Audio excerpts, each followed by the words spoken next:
Assalamualaikum warahmatullahi wabarakatuh. Sebelumnya perkenalkan, nama saya Fadilah Ariel.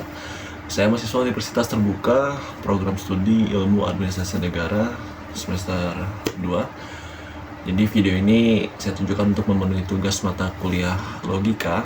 Sebelumnya izinkan saya menjelaskan 3 jenis term beserta contohnya. Yang berikut saya akan menjelaskan pengertian term serta jenis-jenisnya.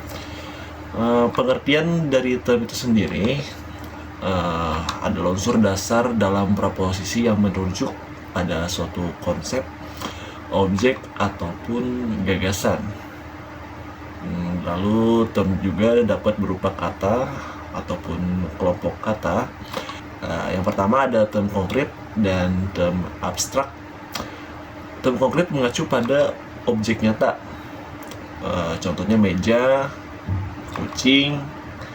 Lalu sedangkan term abstrak mengacu pada konsep atau gagasan, contohnya keadilan, ketidakpastian, ataupun cinta.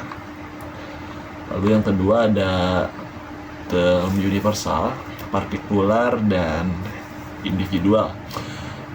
Untuk term universal sendiri mengacu pada keseluruhan kelompok, contohnya semua manusia, semua masyarakat. Lalu berikutnya term partikular. Term partikular mengacu pada sebagian dari kelompok, contohnya seperti beberapa siswa, beberapa mahasiswa, beberapa masyarakat. Dan term individual mengacu pada satu entitas tertentu, contohnya seperti Budi, Mawar, Bunga, atau individual lainnya yang hanya bertuju pada satu entitas saja. Lalu yang ketiga ada term positif dan negatif. Term positif menyatakan sesuatu secara langsung, contohnya berani, pandai.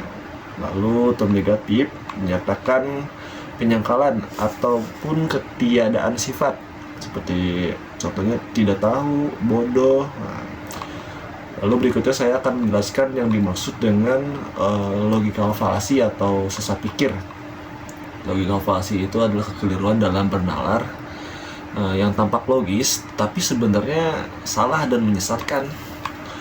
Berikutnya contoh logical fallacy.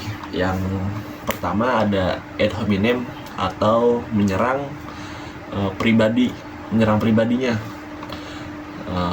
seperti menyerang yang berargumen bukan menyerang argumennya.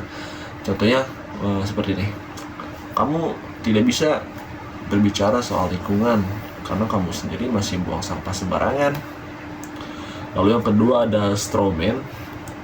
Strawman itu yang berarti melindir argumen lawan agar lebih mudah diserang.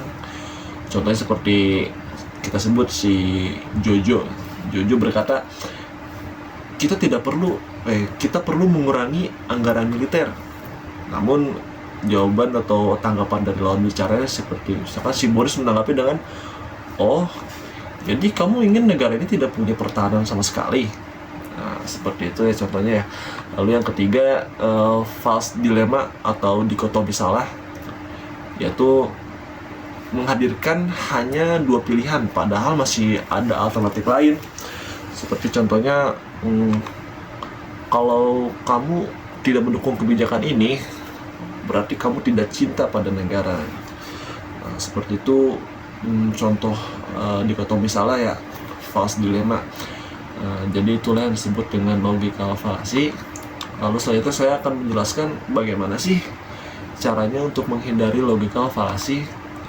Cara untuk menghindari logical fallacy, yang pertama, pelajari terlebih dahulu berbagai jenis sesat pikir agar dapat mengenalinya.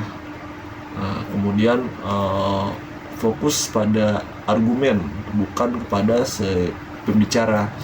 Lalu jangan menyederhanakan masalah kompleks menjadi dua pilihan saja. Kita perlu menggunakan logika dan bukti, bukan emosi atau asumsi.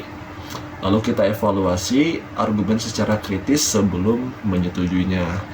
Mungkin sekian yang dapat saya sampaikan. Saya jelaskan sedikit terkait jenis term beserta contohnya dan apa sih yang dimaksud logika operasi. Kurang lebihnya mohon maaf bila ada salah kata, ada salah penyampaian. Wassalamualaikum warahmatullahi wabarakatuh.